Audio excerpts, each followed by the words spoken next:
Hello everyone, welcome back to our channel booming buds. നമുക്കിന്ന് 4ാം ക്ലാസ്സിലെ മലയാളത്തിലെ നന്നാവാം എന്ന പാഠത്തിലെ നേരും നുണയും എന്ന ചെറുകഥയും അതിൽ വരുന്ന പ്രവർത്തനങ്ങളും എല്ലാം പരിചയപ്പെടാം. ക്ലാസ്സിലേക്ക് പോകുന്നതിന് മുൻപ് ആദ്യമായിട്ട് ഈ ചാനൽ കാണുന്നവരാണെങ്കിൽ സബ്സ്ക്രൈബ് ചെയ്യണേ, അതുപോലെ ലൈക്ക് ചെയ്യാനും ഷെയർ ചെയ്യാനും എല്ലാം മറക്കരുത്. ശരി, നമുക്ക് പാഠത്തിലേക്ക് പോകാം.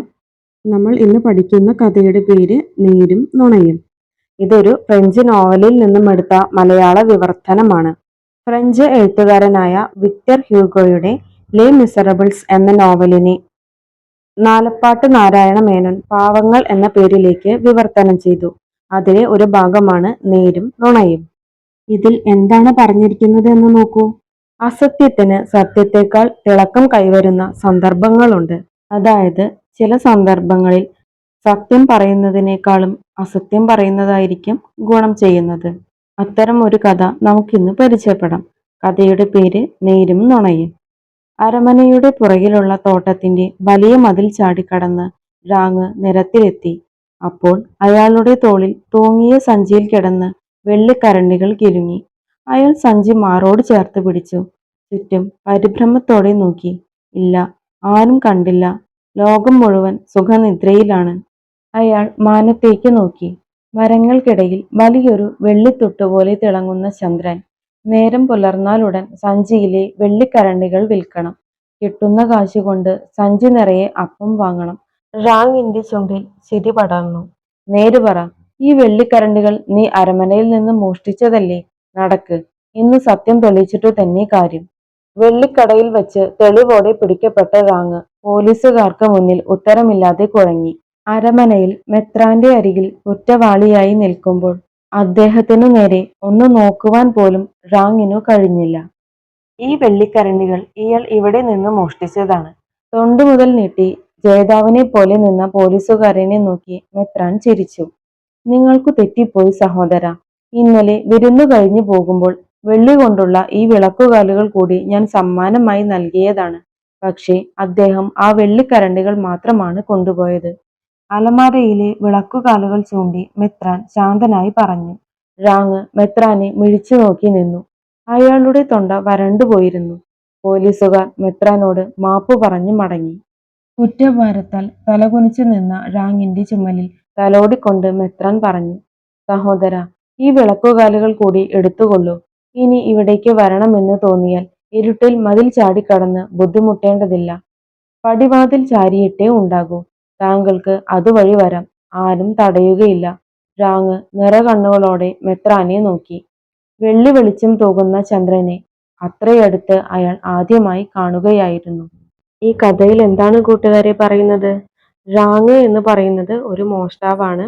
അയാൾ മോഷ്ടിക്കുന്നത് പള്ളിയിലെ വെള്ളിക്കരണ്ടികളാണ്. പക്ഷേ റാങ് ഈ വെള്ളിക്കരണ്ടികൾ മോഷ്ടിച്ചത് അയാൾക്ക് പണത്തിന് വേണ്ടിയല്ല, മറിച്ച് ഭക്ഷണത്തിന് വേണ്ടിയാണ്.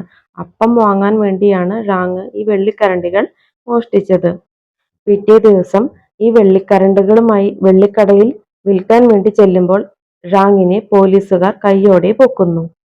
അത് അരമനയിലെ വെള്ളിക്കരണ്ടികളാണെന്ന് തിരിച്ചറിഞ്ഞ പോലീസുകാർ റാങ്ങിനെയും കൂട്ടി പള്ളിയിലേക്ക് എത്തുന്നു. പള്ളിയിലെ മെത്രാനോട് പോലീസുകാർ കാര്യങ്ങൾ പറയുന്നു. അത് കേട്ട മെത്രാൻ എന്താണ് പറഞ്ഞത്? ഈ വെള്ളിക്കരണ്ടികൾ പള്ളിയിൽ നിന്നും അയാൾ മോഷ്ടിച്ചതല്ല, മറിച്ച് ഞാൻ അയാൾക്കു സമ്മാനമായി നൽകിയതാണ്. അത് കേട്ട റാങ്ങിന് കുറ്റഭാരത്താൽ തല കുനിച്ച് നിൽക്കേണ്ടി വന്നു. ഈ ഒരു കഥയിൽ മെത്രാൻ നുണയാണ് പറഞ്ഞതെങ്കിലും ആ ഒരു നുണയിലൂടെ റാങ്ങിന് അയാളുടെ തെറ്റ് മനസ്സിലാക്കാനുള്ള അവസരമാണ് ലഭിച്ചത്. അതിനാൽ ഈ കഥയിലെ നുണ സത്യത്തെക്കാളും വിലമതിക്കുന്നതായി നമുക്ക് തോന്നാം, അല്ലേ? ഇനി നമുക്കിതിലെ പ്രവർത്തനങ്ങൾ പരിചയപ്പെടാം. ആദ്യത്തെ ചോദ്യം, വെള്ളിക്കാലുകളും കരണ്ടികളും താൻ സമ്മാനമായി നൽകിയതാണെന്ന് മെത്രാൻ പറയാൻ കാരണമെന്താകും? ഉത്തരം, കുറ്റഭാരത്താൽ തലകുനിച്ചു നിൽക്കുന്ന റാങ്ങിന്റെ നിസ്സഹായാവസ്ഥ കണ്ട് അവനെ രക്ഷപ്പെടുത്താൻ വേണ്ടിയാണ് വെള്ളിക്കാലുകളും കരണ്ടുകളും താൻ സമ്മാനമായി നൽകിയതാണെന്ന് മെത്രാൻ പറഞ്ഞത്. ചോദ്യം 2, ഈ കഥയ്ക്ക് നൽകിയ തലക്കെട്ട് അനുയോജ്യമാണോ? എന്തുകൊണ്ട്? ഉത്തരം, റാങ് വെള്ളിക്കരണ്ടികൾ മോഷ്ടിച്ചു എന്നതായിരുന്നു നേര്. എന്നാൽ റാങ്ങിനെ രക്ഷിക്കാൻ വെള്ളിക്കരണ്ടികൾ സമ്മാനമായി നൽകിയതാണെന്ന് മെത്രാൻ പോലീസിനോട് കള്ളം പറഞ്ഞു. റാങ്ങിന്റെ നന്മയ്ക്ക് വേണ്ടിയാണ് മെത്രാന് നുണ പറയേണ്ടി വന്നത്. നേരിനു വേണ്ടിയുള്ള ഒരു നുണ ആയതിനാൽ നേരും നുണയും എന്ന തലക്കെട്ട് ഈ കഥയ്ക്ക് അനുയോജ്യമാണ്. അടുത്ത ചോദ്യം, വെള്ളിത്തളിക പോലെ പപ്പടം പോലെ എന്നൊക്കെയാണ് ചന്ദ്രനെ പറ്റി പറയാറുള്ളത്. ഈ കഥയിൽ ചന്ദ്രനെ വെള്ളിത്തൊട്ട് പോലെ എന്ന് പറഞ്ഞത് ഉചിതമായോ? എന്തുകൊണ്ട്? ഉത്തരം, ചന്ദ്രനെ വെള്ളിത്തൊട്ട് പോലെ എന്ന് പ്രയോഗിച്ചത് ഉചിതമായി തോന്നി. കാരണം കള്ളനായ ഴാങ് മോഷ്ടിച്ചത് വെള്ളിക്കരണ്ടികളാണ്. നേരം പുലർന്നാൽ വെള്ളിക്കരണ്ടികൾ വിറ്റ് കാശാക്കണം എന്ന ചിന്തയാണ് അയാളുടെ ഉള്ളിൽ. മനസ്സു നിറയെ ഈ ചിന്ത ആയതിനാലാണ് ചന്ദ്രനെ കണ്ടപ്പോൾ ഴാങ്ങിന് വെള്ളിത്തൊട്ട് പോലെ തോന്നിയത്. അടുത്ത ചോദ്യം, വെള്ളി വെളിച്ചം തൂകുന്ന ചന്ദ്രനെ അത്രയടുത്ത് അയാൾ ആദ്യമായി കാണുകയായിരുന്നു. എന്തുകൊണ്ടാണ് ഴാങ്ങിന് അങ്ങനെ തോന്നിയത്?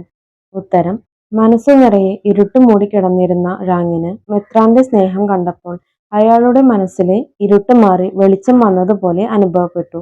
മെത്രാന്റെ സ്നേഹവും കരുതലും കണ്ടപ്പോൾ വെള്ളി വെളിച്ചം തൂകുന്ന ചന്ദ്രനെ അടുത്ത് കണ്ടതുപോലെ ഴാങ്ങിന് തോന്നി.